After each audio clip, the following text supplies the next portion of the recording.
कि जो दोनों लोग लड़ रहे हैं ये तो अपने दल के हैं भी नहीं लोग। जिस सुनील पांडे के लड़के की बात हो रही है ये तो पहले जदयू में थे, फिर निर्दलीय है, तो जैसे नीतीश कुमार पलटू राम है तो ये भी पलटू राम है। तो अगर आप वोट दीजिएगा तो ये आदमी कहाँ रहेगा ये कौन जानता है? कोई जानता नहीं है। और राजू यादव जी जो आए हैं तो उनको पहले सुदामा प्रसाद जी के 10 वर्ष के कार्यकाल का हिसाब देना चाहिए कि 10 वर्ष में उन्होंने तरारी की जनता को डराना छोड़कर, चंदा लेना छोड़कर उन्होंने तरारी की जनता के लिए क्या भाजपा को वोट दे रहे हैं। उनको आपके माध्यम से जरूर याद दिलाना चाहूंगा कि ये वोट किसी व्यक्ति को नहीं है, नीतीश कुमार का हाथ मजबूत करेगा। तो अगर आप नीतीश कुमार को का हाथ मजबूत करना चाहते हैं, अगर आप नीतीश को बड़ा बनाना चाहते हैं, पलटू राम मुख्यमंत्री के कार्यकाल को और मजबूत करना चाहते हैं, तो आप भाजपा को वोट दीजिए।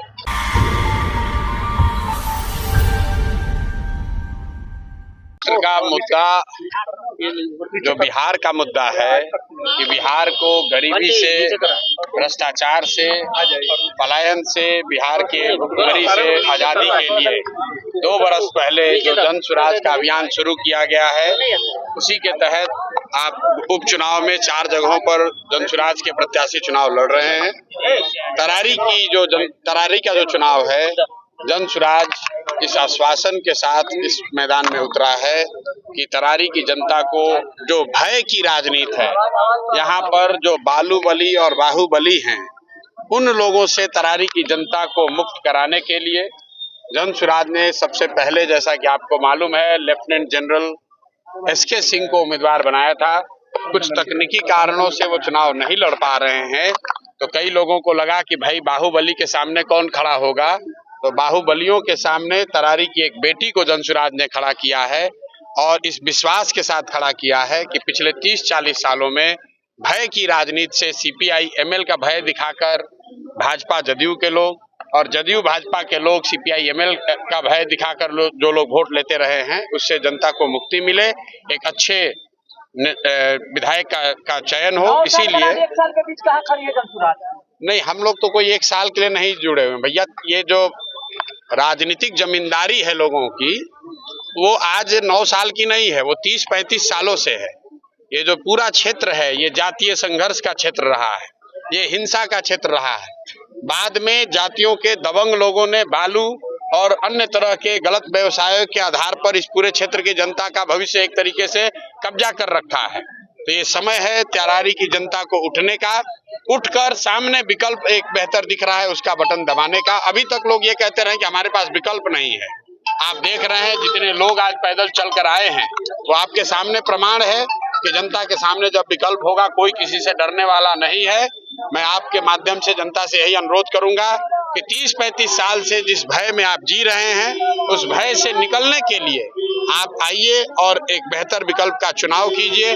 जो लोग भाजपा को वोट दे रहे हैं उनको आपके माध्यम से जरूर याद दिलाना चाहूंगा कि ये वोट किसी व्यक्ति को नहीं है, नीतीश कुमार का हाथ मजबूत करेगा। तो अगर आप नीतीश कुमार को का हाथ मजबूत करना चाहते हैं, अगर आप नीतीश को बड़ा बनाना चाहते हैं, पलटू राम मुख्यमंत्री के कार्यकाल को और मजबूत करना चाहते हैं, तो आप भाजपा को वोट दीजिए। और जहां तक CPI ML का सवाल है, पिछले 10 साल से उनके विधायक यहाँ रहे हैं, क्षेत्र में क्या काम हुआ है लोगों के सामने है। सबसे समाज का गरीब तबका CPI ML का सपोर्टर है, वोटर है। उनकी स्थिति में कोई सुधार नहीं हुआ है। उनके बच्चे अभी भी अनपढ़ हैं, उनके बच्चे अभी छठ आ रहा है, सबके बच्चे भेड़ बकरी के तरह, बोरा के तरह भर के लोग ट्रेन से वापस आएंगे। जन सुराज का जो संकल्प है कि अगले बार छठ में अगर जन सुराज की व्यवस्था 2025 में बनी, अगले बार छठ में जो बच्चे बिहार के बाहर से लौटेंगे उनको मजबूरी में मजदूरी 10-15 हजार की मजदूरी के लिए बिहार को छोड़कर बाहर नहीं जाना पड़ेगा। और उसकी शुरुआत होगी अगर उपचुनाव की तरारी उपचुनाव में जनता जन सुराज के उम्मीदवार किरण सिंह जी को मदद करती है, उनको चुनकर लाती है, तो उनको एक स्वच्छ राजनीति को आगाज करने का सेहरा उनके सर पर बंधेगा। प्रधान जी एक सवाल है, आज के बाद चुनाव आयोग पर सवाल खड़ा किया था, उसको लेकर भोजपुर जिला प्रशासन के द्वारा भाई भोजपुर जिला प्रशासन ने जो खंडन जारी किया है, यहाँ बिहार की ये दुर्दशा है, उन्होंने मेरे बयान को सुना भी नहीं। हमने ये नहीं कहा कि भोजपुर जिला प्रशासन नहीं करने दे रहा है। मैं ये कह रहा हूँ कि जो भी देश में व्यवस्था है वो प्रो इनकम्बेंट है, मतलब जो सत्ता में है उसको जो चैलेंज करना चाहता है उसके लिए मुश्किल है। ये मैंने कहा है। मैंने जिला प्रशासन की इतनी औकात नहीं है कि जिला प्रशासन हमको रोक देगा। जिला प्रशासन जन स्वराज को नहीं रोकने वाला है। हम बहुत जिला प्रशासन देखे हैं। हमने व्यवस्था पर सवाल उठाया है कि जैसे मान लीजिए जन स्वराज चुनाव लड़ रहा है, लेकिन जन स्वराज के प्रत्याशियों को उनका जो सिंबल है वो 28 तारीख को मिलेगा। सिर्फ जन स्वराज के लिए नहीं, कोई भी नया आदमी अगर निर्दलीय के तौर पर आप चुनौती देना चाहते हैं तो आपके पास अपना सिंबल पहुंचाने के लिए सिर्फ 14 दिन है, जबकि जो बाकी के प्रत्याशी हैं उनके पास सालों से सिंबल वो उन्होंने बांट रखा है। तो ये प्रो इनकम्बेंट व्यवस्था है, इसको चुनौती देने की बात है और जन स्वराज वो चुनौती देने में पीछे नहीं हटेगा। 2 पन्ने का ये जो ढड्ढा जारी किए हैं जिला प्रशासन वाले लोग, हमारा जिला प्रशासन से कोई ना झगड़ा है ना उससे कोई मतलब है। बिहार में तीसरा विकल्प बनने के लिए कितना तैयार है जन स्वराज? भैया कितना तैयार है? आप पत्रकार हैं, आप देखिए जो 2 सो कॉल्ड यहाँ के बड़े दल हैं वो लोग, उनका भी नामांकन हुआ है या हो रहा होगा, उनका भी देख लीजिए, और जो जन स्वराज के उम्मीदवार के साथ जो लोग आए हैं नामांकन करने उनको भी देख लीजिए। दूसरी बात कि जो दोनों लोग लड़ रहे हैं ये तो अपने दल के हैं भी नहीं लोग। जिस सुनील पांडे के लड़के की बात हो रही है ये तो पहले जदयू में थे, फिर निर्दलीय है, तो जैसे नीतीश कुमार पलटू राम है तो ये भी पलटू राम है। तो अगर आप वोट दीजिएगा तो ये आदमी कहाँ रहेगा ये कौन जानता है? कोई जानता नहीं है। और राजू यादव जी जो आए हैं तो उनको पहले सुदामा प्रसाद जी के 10 वर्ष के कार्यकाल का हिसाब देना चाहिए कि 10 वर्ष में उन्होंने तरारी की जनता को डराना छोड़कर, चंदा लेना छोड़कर उन्होंने तरारी की जनता के लिए क्या किया है वो बता दीजिए।